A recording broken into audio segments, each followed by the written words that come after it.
Muy buenas noches a toda nuestra comunidad de Gaceta Gubernamental. Bienvenidos a este nuevo curso de actualización, Derecho Administrativo y Procedimiento Administrativo Sancionador, evento académico dirigido por el eh, docente César David Ojeda Quirós, abogado por la Universidad Nacional Pedro Ruiz Gallo, magíster en Derecho del Trabajo y de la Seguridad Social por la Pontificia Universidad Católica del Perú. Cuenta con más de 12 años de experiencia laboral y ha brindado servicios de asesoría legal a diferentes entidades, tales como el Ministerio de Trabajo y Promoción del Empleo, Ministerio de Salud, Ministerio de Defensa, Ministerio de Educación, Autoridad Nacional del Servicio Civil, entre otras.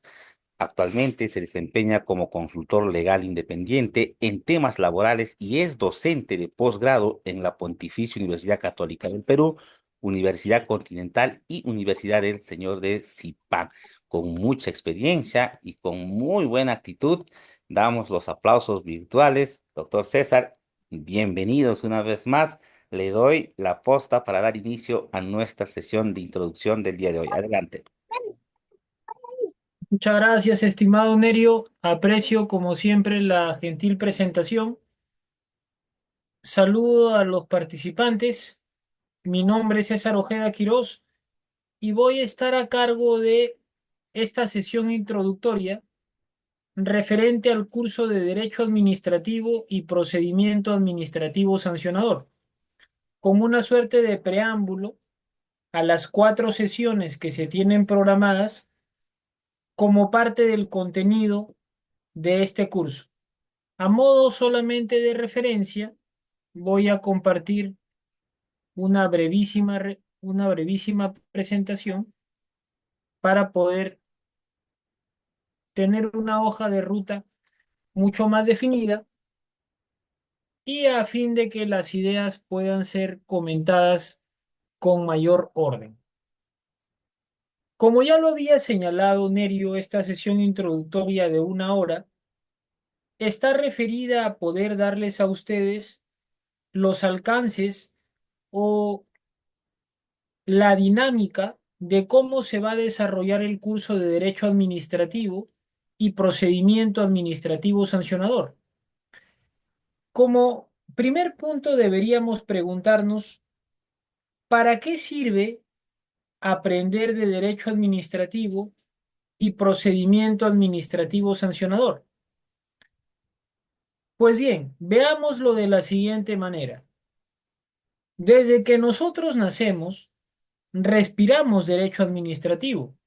Al momento en el que nuestros padres nos inscriben en el registro civil, al momento en el que se nos matricula en el colegio, al momento en el que postulamos a una entidad en la administración pública, cuando nos casamos de modo civil, en distintos ámbitos se presenta el derecho administrativo.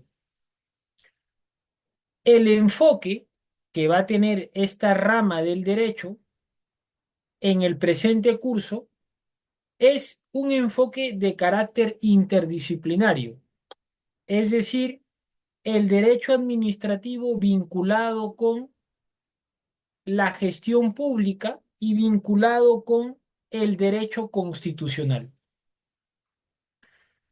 sin dejar de lado, lógicamente, los aspectos referidos al procedimiento administrativo sancionador, que en buena cuenta es la forma a través de la cual el Estado pone orden en un poder que se le llama el poder punitivo del Estado o el jus puniendi.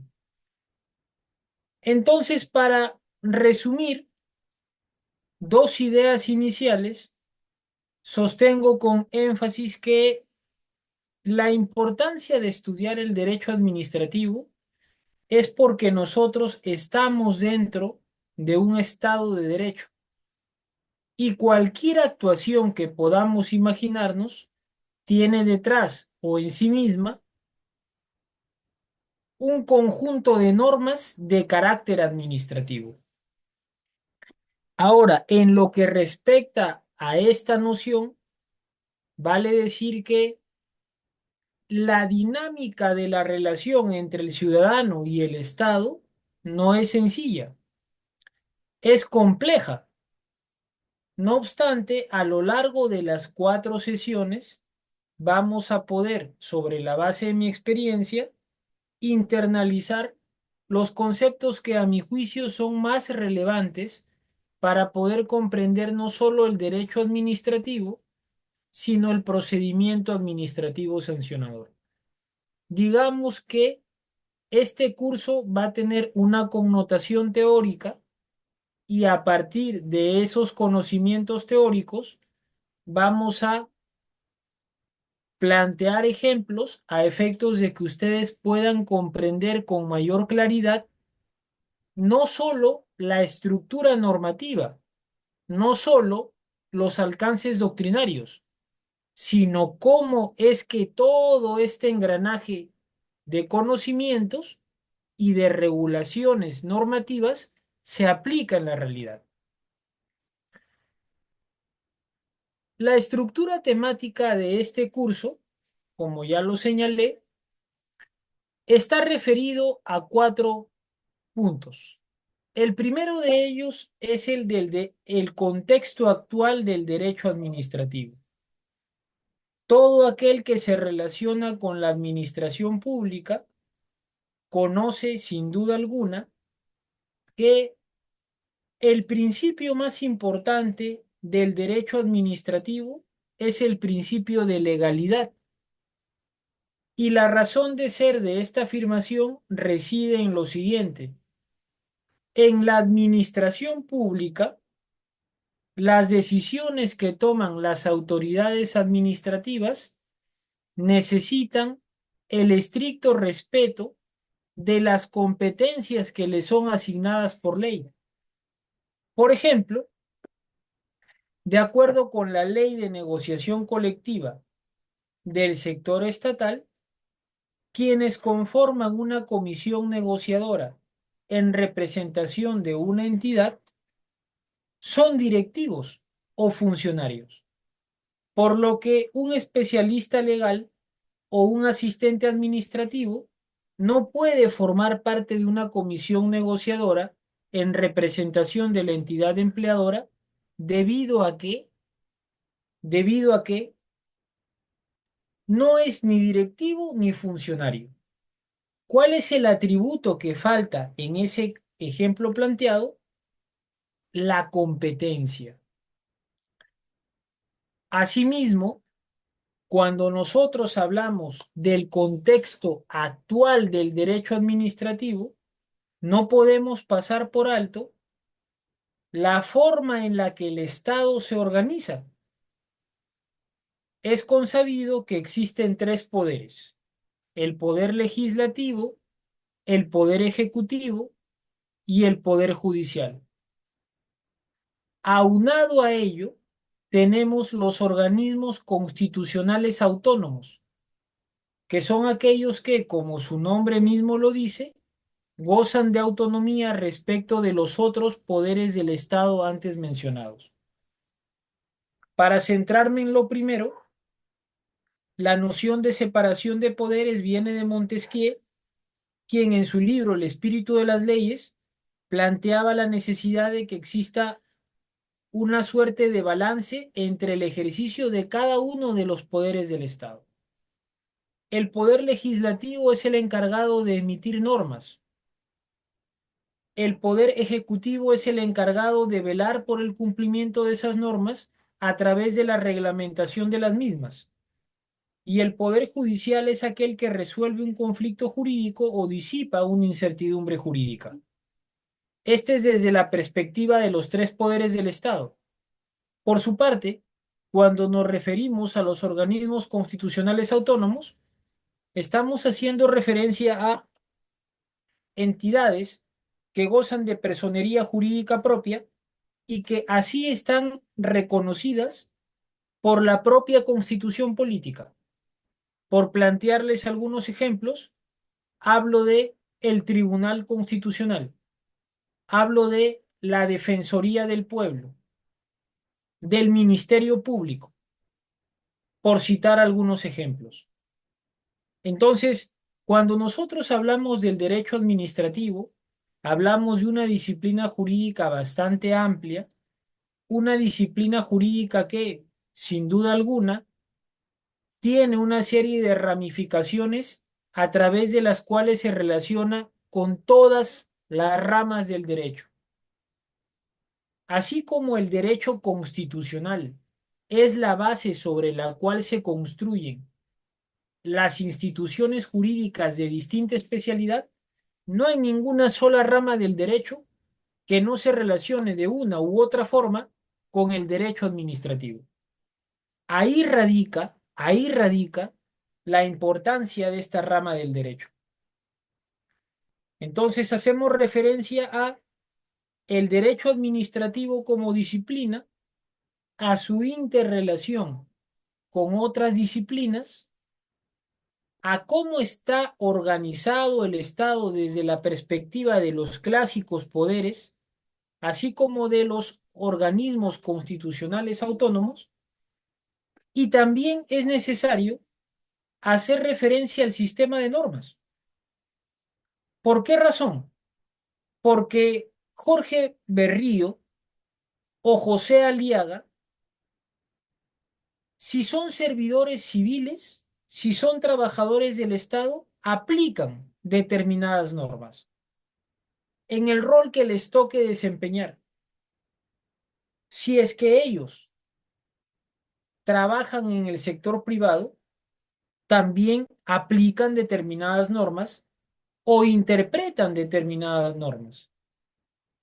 Ahora, ¿cómo es que nosotros debemos comprender el sistema de normas? Pues es muy sencillo, estimados. Partimos de lo siguiente, la famosa y conocida pirámide kelseniana. Tenemos una pirámide.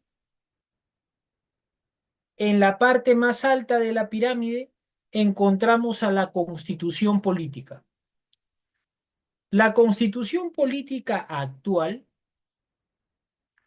data del año 1993 y es la norma de mayor jerarquía en nuestro ordenamiento jurídico.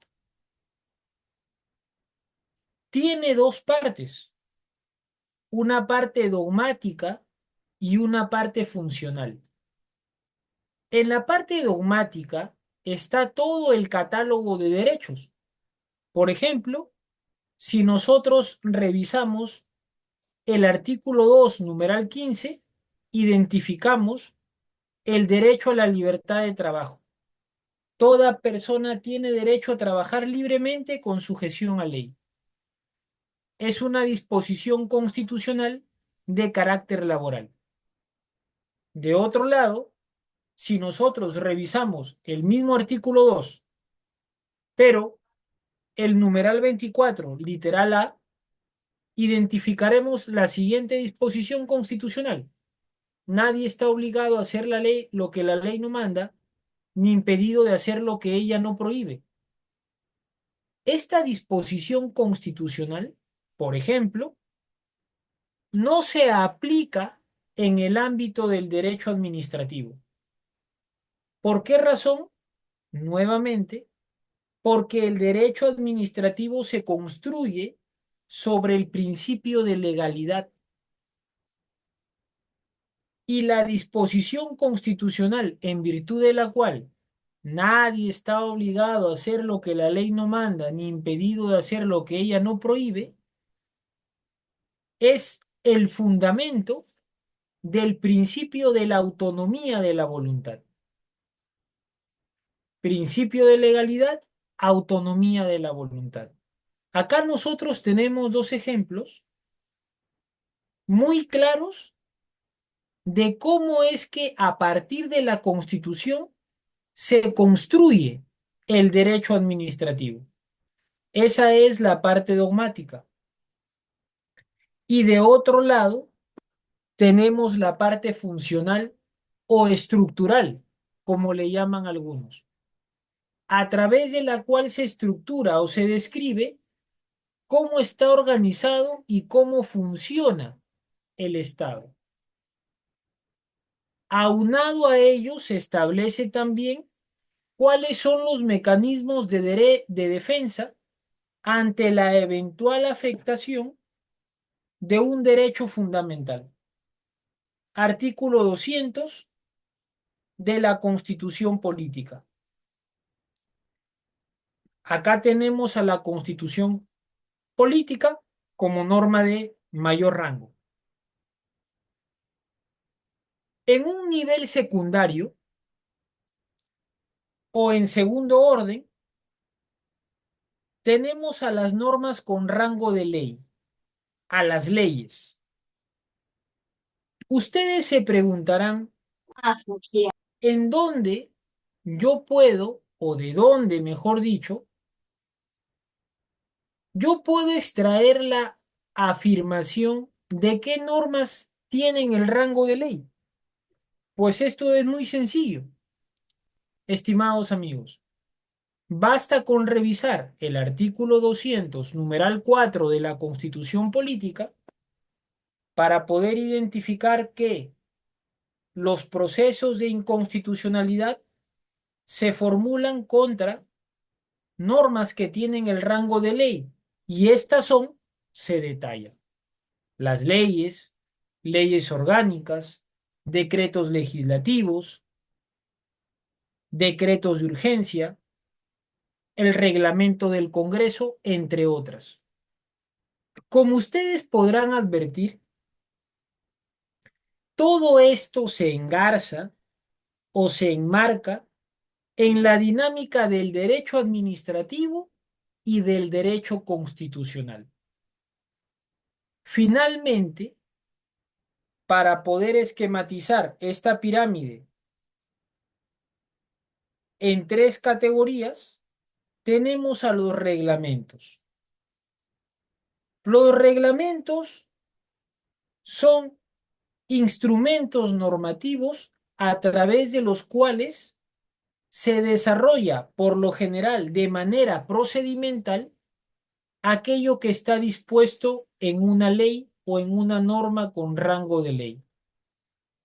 Por ponerles un ejemplo, el decreto legislativo 1057, que crea el régimen especial de contratación administrativa de servicios, dado en el año 2008, tiene como reglamento un instrumento normativo aprobado por Decreto Supremo 075-2008-PCM y sus modificatorias, lógicamente. Entonces, en la pirámide kelseniana, nosotros tenemos a la Constitución Política en el mayor rango, las leyes en el segundo rango y los reglamentos en el tercer rango. ¿Por qué es importante entender esto desde la perspectiva de la estructura del Estado? Porque el artículo 51 y 138 de la Constitución Política establecen, palabras más, palabras menos, que si hubiera un conflicto entre una norma y la Constitución, siempre prevalece la Constitución. ¿Y saben ustedes cómo se le llama a esto? Se le llama control difuso. ¿Y saben ustedes quiénes tienen la potestad constitucional de aplicar el control difuso? El fuero militar, el fuero judicial y el fuero arbitral. Como podrán advertir, estos comentarios o puntos relevantes nacen a partir del conocimiento del derecho administrativo, tomando como referencia la Constitución Política, que será uno de los varios puntos que abordaremos en la primera sesión. Luego, cuando hablemos del acto administrativo, en la sesión número 2, Hablar del acto administrativo es uno de los temas, en mi opinión, más interesantes, porque pueden haber momentos en donde quien interpreta un documento no sepa si es un acto administrativo o si es cualquier expresión de voluntad de la administración pública. Lo cierto es que el acto administrativo es el producto del procedimiento administrativo. A través de un acto administrativo se pone fin al procedimiento administrativo. Es decir, hay una relación de procedimiento a producto. Así como la negociación colectiva tiene como producto el convenio colectivo, así como el proceso judicial tiene como producto la sentencia, el procedimiento administrativo tiene como producto el acto administrativo. Entonces, cuando abordemos este punto, abordaremos no solo lo que es el acto administrativo, sino cuál es su relación, sin duda estrecha, con el procedimiento administrativo. Y para entender el procedimiento administrativo, es necesario comprender cuáles son los principios que lo inspiran. Es decir, en la sesión número 2 abordaremos cuáles son los principios que fundamentan u orientan el desarrollo del procedimiento administrativo y cuáles son las particularidades del acto administrativo, entendido como producto de aquel. Y acá vienen algunos aspectos interesantes. Y es que frente a la categoría del acto administrativo, hay otra que al menos en la práctica cuesta en algunos casos diferenciarse del acto administrativo y es el acto de administración interna. Por ejemplo, un memorando de carácter administrativo que varía temporalmente el horario de trabajo de una entidad es un acto de administración interna. ¿Y por qué no se considera acto administrativo? En principio, porque se da con el propósito de ordenar. En el ejemplo planteado, parte de las relaciones laborales de la entidad. Y en segundo lugar, porque no es producto de un procedimiento administrativo. Entonces, procedimiento administrativo, acto administrativo, diferencias con otras figuras como el acto de administración interna. Cuando nosotros nos preguntamos, o mejor dicho, profundizamos en el concepto de acto administrativo, estamos refiriéndonos a la posibilidad de que este acto administrativo sea válido o sea eficaz. Y cuando nosotros desarrollemos la temática, notaremos lo siguiente, que la categoría de validez del acto administrativo es diferente a la categoría eficacia del acto administrativo. En la sesión número 2, en la sesión número 2 daremos ejemplos de cómo es que un acto administrativo carece de validez y cómo es que un acto administrativo carece de eficacia.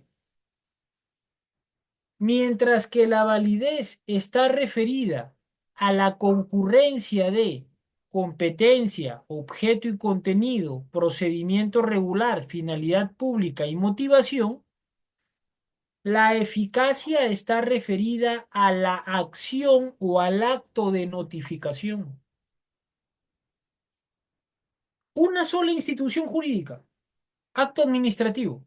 Vean ustedes todo lo que encierra. Encierra otra institución jurídica que es procedimiento administrativo. Los principios del procedimiento administrativo. Validez del acto administrativo. Eficacia del acto administrativo. Entonces, en esa dinámica, nosotros,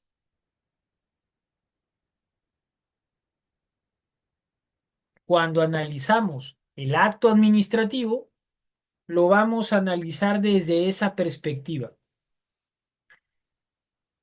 Y también vamos a diferenciarlo de otras instituciones.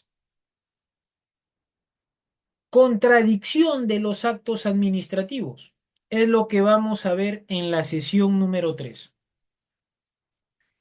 Este tema es muy importante, sobre todo, a mi juicio, para efectos prácticos, porque nosotros acá vamos a analizar qué aspectos deben tenerse en cuenta para impugnar un acto administrativo. ¿Cuáles son los aspectos que yo debo tener presente para cuestionar un acto administrativo? Y nosotros internalizaremos la siguiente idea. Cuando yo tengo un acto administrativo, debo realizar un análisis de validez y un análisis de eficacia.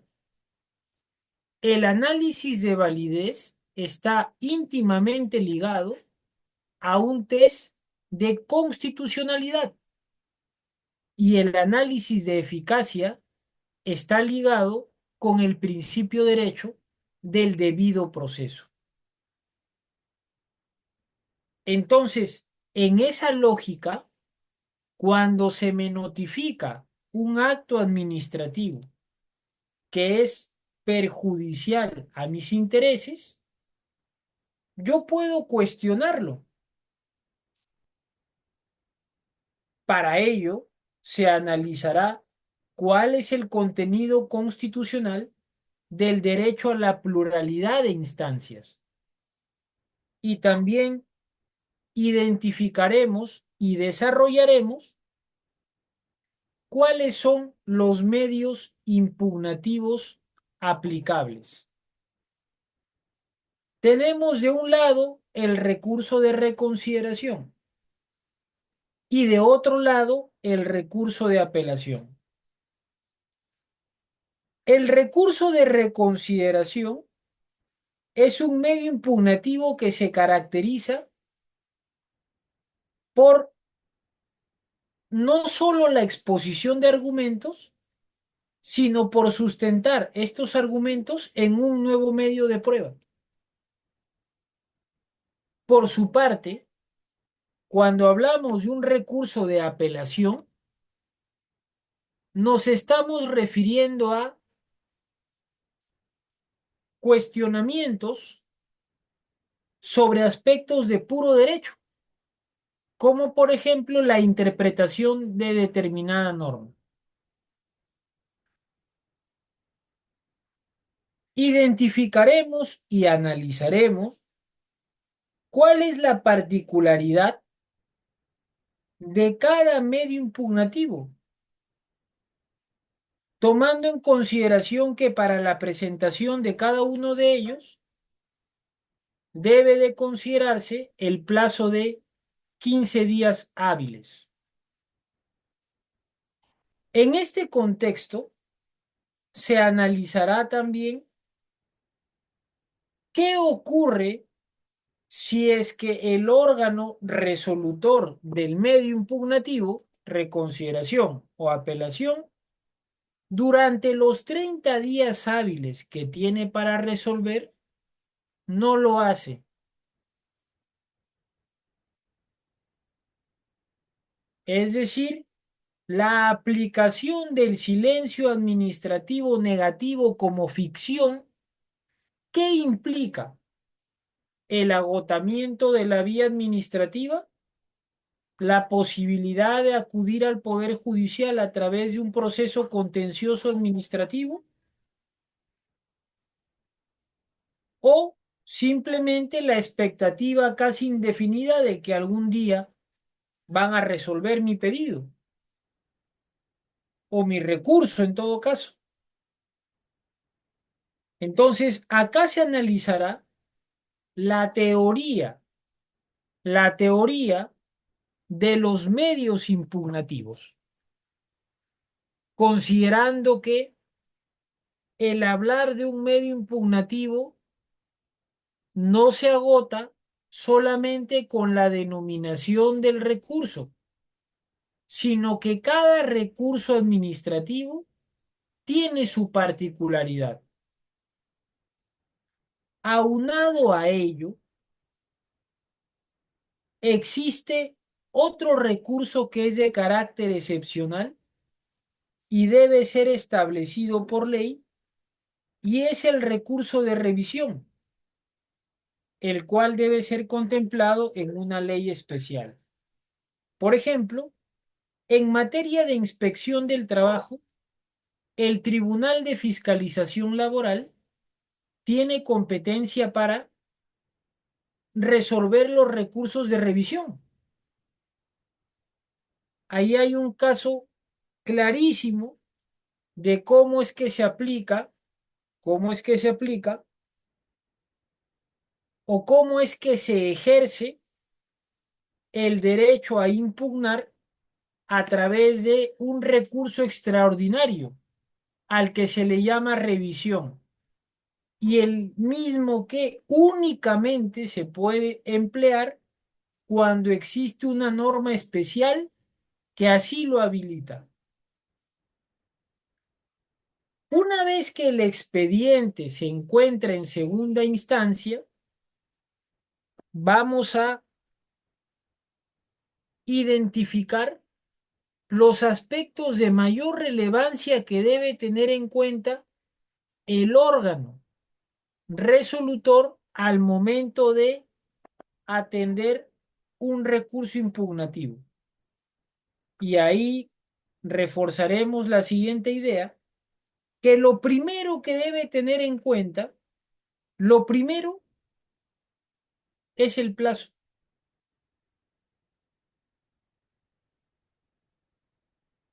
Si es que el recurso impugnativo se presenta dentro del plazo, entonces merece un análisis de fondo. Caso contrario, debe declararse improcedente por extemporáneo. Si el pedido tiene asidero jurídico y amerita un pronunciamiento de fondo, debe declararse fundado el recurso impugnativo. Si el pedido no tiene asidero jurídico y amerita un pronunciamiento de fondo, debe declararse infundado el recurso impugnativo. Y hay una cuarta opción en la que el órgano resolutor o la segunda instancia identifica una serie de vicios a través de los cuales declara o a partir de los cuales declara la nulidad de ese acto administrativo y ordena que se retrotraiga el procedimiento hasta antes de la emisión del acto administrativo que es declarado nulo. Vean ustedes cuán interesante es analizar el derecho administrativo. Es muy interesante. Un tema en apariencia sencillo tiene varias aristas, varias aristas. Por ejemplo, hay quienes piensan que el plazo para resolver un recurso impugnativo a la luz de la LEPAJ es de 30 días hábiles.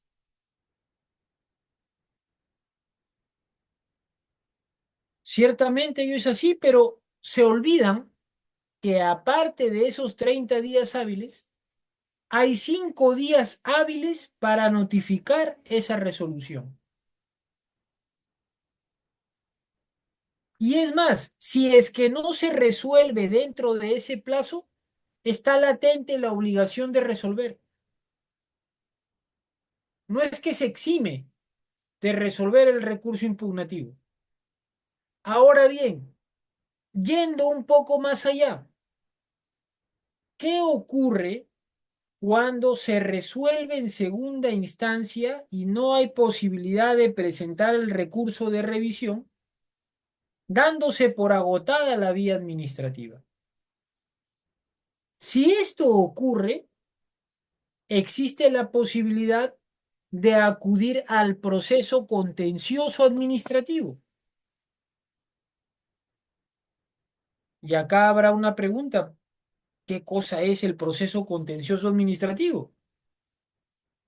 Pues el proceso contencioso administrativo tiene como base constitucional el artículo 148 y es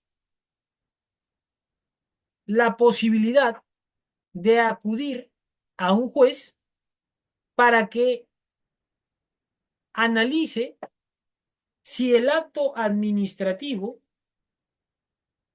que me afecta se ha emitido respetando mis derechos fundamentales. Por eso es que se le llama al proceso contencioso administrativo un proceso de plena jurisdicción. Sin duda, el tema no es acotado, sino muy variado. Ahora bien, en la cuarta sesión vamos a abordar un tema ligado, ligado al derecho laboral. Y digo ligado al derecho laboral porque hablaremos del procedimiento administrativo disciplinario. ¿A qué nos referimos cuando hablamos del procedimiento administrativo disciplinario? Pues algo muy sencillo. Nos referimos al poder de castigar que tiene el Estado en el marco de una relación laboral. ¿Por qué es necesario aclarar esto? Porque la potestad disciplinaria nace de un poder mayor que es el poder punitivo del Estado, o también llamado poder de castigar. Este poder punitivo del Estado se expresa en dos ramas: en el derecho penal y en el derecho administrativo sancionador. En lo que respecta al derecho administrativo sancionador, existe el procedimiento administrativo sancionador y el procedimiento disciplinario. En lo que respecta al derecho penal, tenemos el proceso penal. En la sesión número 4 vamos a partir de la relación o del binomio Estado-empleador-servidor civil. Es decir, si Edgar Guapaya o Elizabeth Quispe son trabajadoras del Estado, a ellos los une un vínculo jurídico con la entidad para la que trabajan y como tal tienen derechos, pero también tienen obligaciones. Tienen derechos y también tienen obligaciones. Ahora bien, la potestad disciplinaria, ¿de dónde nace? ¿O a partir de dónde es que yo entiendo que hay una potestad disciplinaria? Pues nace de la relación laboral. Y acá nosotros recurrimos al derecho laboral privado para tejer el siguiente razonamiento. El contrato de trabajo o una relación laboral implica la concurrencia de tres elementos: prestación personal. Marcial Guamaní ganó un concurso público de méritos y es él quien va a trabajar como asesor financiero de un determinado ministerio. Subordinación: Marcial Guamaní tiene un jefe, depende de un jefe, y es este jefe quien le da las indicaciones o los lineamientos sobre qué es lo que debe o no debe atender en el marco de sus funciones. Y la remuneración, que es la contraprestación económica frente a la prestación efectiva de labores. En lo que respecta al elemento subordinación, existen tres facultades. La facultad de dirección, es decir, el Estado me dice: César, a través de mi jefe, vas a elaborar estos informes legales. Supervisión: mi jefe me pregunta y verifica cómo voy con el avance. Y sanción: el incumplimiento de mis obligaciones o la comisión de una falta genera responsabilidad administrativa. Por lo tanto, amerita una sanción. Cuando nosotros analicemos lo referente a el procedimiento administrativo disciplinario, partiremos de la concepción del Estado empleador. Y no solo eso, sino que a partir de la concepción del Estado empleador explicaremos cómo es que se instrumentaliza el ejercicio de la potestad disciplinaria. Tenemos a un secretario técnico que precalifica las denuncias, pero no es autoridad en el procedimiento administrativo disciplinario. Por su parte, tenemos el órgano instructor, el órgano sancionador. En esa clase, en la clase número 4, explicaré cómo es que se identifica a las autoridades del procedimiento administrativo disciplinario y cuáles son las garantías o derechos públicos subjetivos que tienen los investigados. Asimismo, ahondaré con ejemplos cómo es que los principios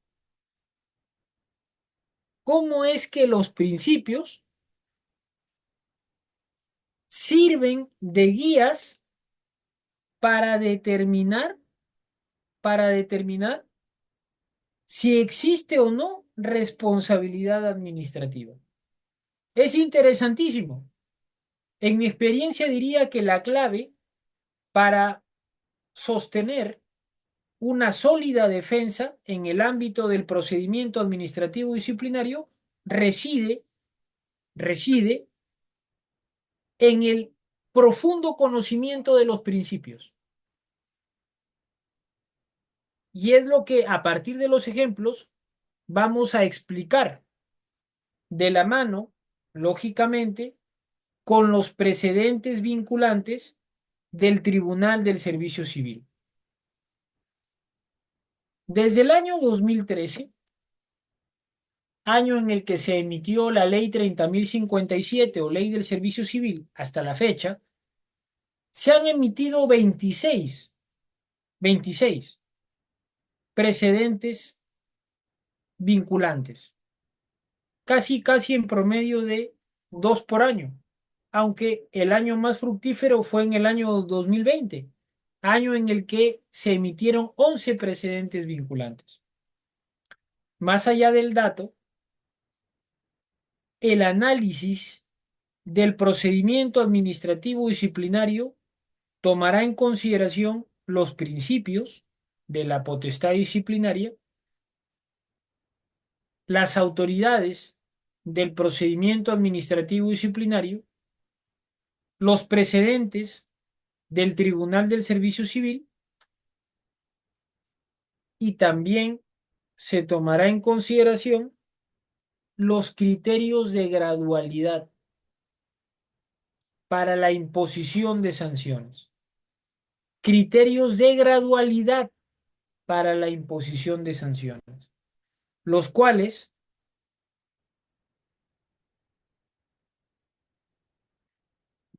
fueron desarrollados, los cuales fueron desarrollados por el Tribunal del Servicio Civil en el año 2021. Y es importante que ustedes los tengan muy presentes porque ante la eventualidad de que ustedes quieran cuestionar una resolución de sanción, un argumento contundente es el referido a el insuficiente o deficiente desarrollo de los criterios de gradualidad para la imposición de sanciones. ¿Y saben ustedes de dónde parten estos criterios de gradualidad? Pues parten del principio de razonabilidad contemplado en el artículo 248 del TUO de la LEPAJ. ¿Y saben ustedes cuál es el principio que se hermana con el principio, con el de razonabilidad, el principio de proporcionalidad, el cual, de acuerdo con la doctrina constitucional, debe de cumplir tres subcriterios?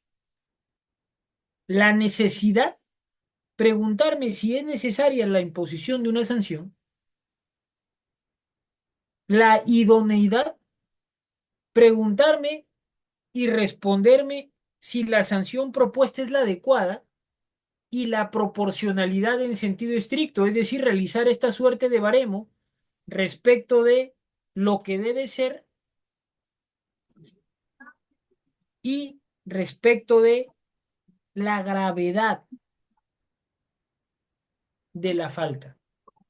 Dicho de otro modo, la sanción impuesta, o mejor dicho, la magnitud de la sanción impuesta debe ir en sintonía con la gravedad de la falta cometida. Entonces, estimados y estimadas, a lo largo de estas 4 sesiones abordaremos los puntos referentes a el contexto actual del derecho administrativo, el acto administrativo, la contradicción de los actos administrativos y el procedimiento administrativo disciplinario. Este es un curso que particularmente voy a disfrutar mucho y en el cual, como les mencioné hace unos momentos, el enfoque es teórico práctico.